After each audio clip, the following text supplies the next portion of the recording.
Hello friends, welcome to the channel. आज हम देखेंगे ministry of forest and climate change के अंडर जो Indian council of forestry research and education है, उसके एक institute of forest biodiversity Hyderabad में जो रिसेंटली वैकेंसीज निकाली गई हैं। तो चलिए उनके नोटिफिकेशन पर चलते हैं। यहाँ पर आप उनका रिक्रूटमेंट नोटिफिकेशन देख सकते हैं, जो कि 28 सितंबर 2020 को ये साइट पर डाला गया था। आप ICFRA की साइट पर जाकर ये नोटिफिकेशन देख सकते हैं, या आप institute of forest biodiversity IFB की साइट पर जाकर भी ये नोटिफिकेशन आप वहाँ पर देख सकते हैं। दोनों ही साइट पर वैकेंसी या रिक्रूटमेंट नाम से जो टैब होगा उसमें आपको ये नोटिफिकेशन मिल जाएगा। तो चलिए देखते हैं किन किन पोस्ट के लिए यहाँ पर IFB हैदराबाद ने जो वैकेंसीज़ निकाली हैं। सबसे पहली जो पोस्ट है यहाँ पर स्टेनोग्राफर ग्रेड 2 की है, जो कि लेवल 4 की पोस्ट है। ग्रेड पे 2400 इसका होता है। एक वैकेंसी यहाँ पर UR के लिए निकाली गई है, जिसकी एलिजिबिलिटी क्वालिफिकेशन है 12th क्लास सर्टिफिकेट और 80 वर्ड्स पर मिनट। स्टेनोग्राफी यहाँ पर इंग्लिश या हिंदी के लिए स्पीड चाहिए और एक कंप्यूटर सर्टिफिकेट कोर्स भी चाहिए। सेकंड वैकेंसी है यहाँ पर एक OBC की लोअर डिवीज़न क्लर्क की। यहाँ पर LDC के लिए मांगा गया है 12th क्लास और एक टाइपिंग स्पीड मांगी गई है 30 वर्ड्स इन इंग्लिश, 30 वर्ड्स पर मिनट इंग्लिश और 25 वर्ड्स पर minute in Hindi on manual typewriter. और यदि अगर आप कंप्यूटर और कीबोर्ड पर लिखते हैं तो 35 वर्ड्स पर minute in English and 30 WPM इन हिंदी। और तीसरी जो पोस्ट निकाली गई है वो निकाली गई है MTS मल्टीटास्क की, जिसका ग्रेड पे 1800 होता है।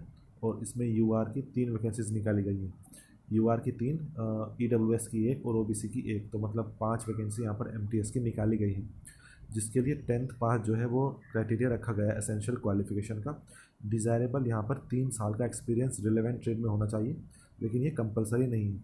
ये तीनों ही पोस्ट की वैकेंसी जो है ये डायरेक्ट रिक्रूटमेंट है और कोई भी यहाँ पर कॉन्ट्रैक्ट वाली जॉब ये नहीं है, ये परमानेंट जॉब है।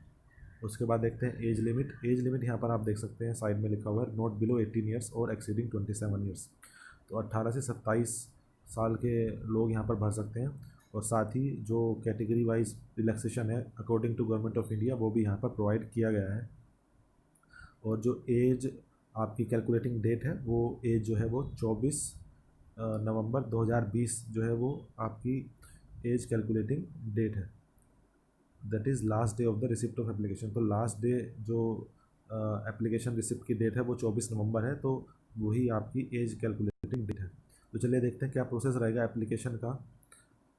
यहाँ पर देख सकते हैं थोड़ा इंपॉर्टेंट नोट दिया गया है कि वैकेंसीज घट बढ़ सकती हैं और एसेंशियल क्वालिफिकेशन मैंडेटरी है, लेकिन डिज़ायरेबल मैंडेटरी नहीं। तो यहाँ पर एज लिमिट जो हमने देखा कि 18 से 27 और रिलेवेंट एज रिलैक्सेशन दिया गया है in case of category students. उसके बाद OBC का यहाँ पर NCL के लिए दिया गया है कि NCL भी सर्टिफिकेट होना चाहिए। एप्लीकेशन फ़ीस यहाँ पर देख लेते हैं, 300 रुपये का DD आपको लगेगा। जी हाँ, यहाँ पर ऑफलाइन आप और उसी एप्लीकेशन फॉर्म के साथ आपको एक डिमांड ड्राफ्ट भी लगाना होगा।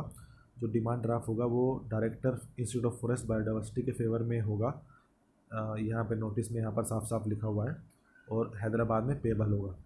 और इन्होंने ये भी लिखा है कि SC ST वुमेन कैंडिडेट के लिए कोई फ़ीस यहाँ पर नहीं लगेगी।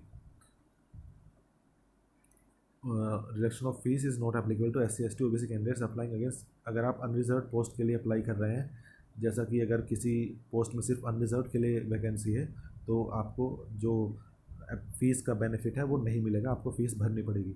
और TAD नहीं मिलेगा एग्ज़ाम में अपीयर होने के लिए। प्लान ऑफ एग्जामिनेशन यहाँ पर कहा गया है कि टाइपिंग प्रोफिशिएंसी और स्किल टेस्ट जो होगा LDC या स्टेनोग्राफर के लिए, उसमें 1:5 के रेशो में जो बच्चे जो हैं वो बुलाए जाएंगे। रिटर्न एग्ज़ाम OMR शीट पर होगा। यहाँ पर आप देख सकते हैं 100 multiple choice question stenographer grade, 200 multiple choice question stenographer के लिए और 100 मल्टीपल चॉइस क्वेश्चन LDC के लिए और MTS के लिए।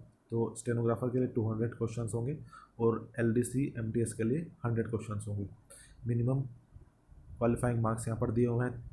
तीनों जो 3 इन्होंने कैटेगरी बनाई गई हैं, जनरल, EWS, OBC NCL और SC ST के लिए।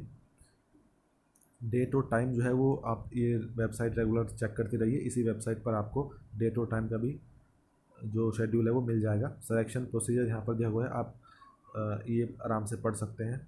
ये जो वही चीज़ लिखी हुई है, 1:5 में बुलाए जाएंगे। और MTS के केस में जिसमें कोई ट्रेड या स्किल टेस्ट नहीं होगा, द डॉक्यूमेंट वेरिफिकेशन के लिए 1:5 में बुलाए जाएंगे।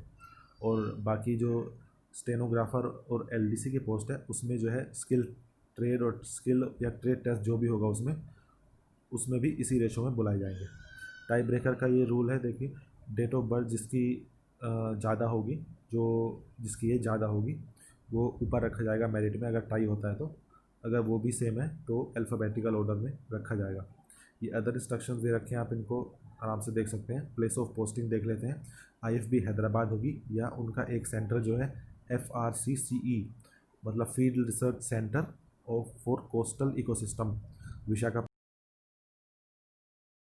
होwever आपकी पोस्टिंग किसी भी ICFRE के जो 9 इंस्टीट्यूट हैं, मैंने अपनी पुरानी वीडियोस में बताया हुआ है, उनमें किसी भी इंस्टीट्यूट में आपकी पोस्टिंग कराई जा सकती है। उसके बाद ये जनरल इंस्ट्रक्शंस दिए हुए हैं, आप इनको आराम से पढ़ लीजिएगा। यहाँ पर जब फॉर्म फिलिंग के टाइम पर, ऑफलाइन फॉर्म फिलिंग के टाइम पर आपको कितने फ़ोटोग्राफ लगाने हैं और DD सब के बारे में इंफॉर्मेशन आपको यहाँ पर दी हुई है। आपको जो IFB की साइट है या ICFRE की साइट है उस पर नोटिफिकेशन मिल जाएगा। ये सारे इंस्ट्रक्शंस दिए हुए हैं। आप यहाँ पर देखिए स्टेनोग्राफर ग्रेड 2 के लिए जो एग्ज़ाम पैटर्न है वो दिया हुआ है। उसके बाद LDC का भी एग्ज़ाम पैटर्न है और ये MTS का भी एग्ज़ाम पैटर्न है। उसके बाद ये एप्लीकेशन फॉर्म है, आप यहाँ पर देख सकते हैं। इसको आप आराम से भर के आप जो एड्रेस दिया हुआ है आप उस पर सेंड कर सकते हैं। तो ये था नोटिफिकेशन, जो ये यहाँ पर वेरियस सर्टिफिकेट्स हैं जो कि डिफरेंट कैटेगरीज़ को प्रोड्यूस करने होंगे डॉक्यूमेंट वेरिफिकेशन के टाइम पे। तो ये था नोटिफिकेशन जो IFB रांची ने निकाला था। उम्मीद करता हूँ ये आपको वीडियो अच्छी लगी होगी। अगर वीडियो अच्छी लगी तो आप ये फॉर्म भर दीजिए और वीडियो को लाइक कीजिए, चैनल को सब्सक्राइब कीजिए। नेक्स्ट वीडियो तक के लिए मुझे दीजिए इजाज़त। जय हिंद, जय भारत।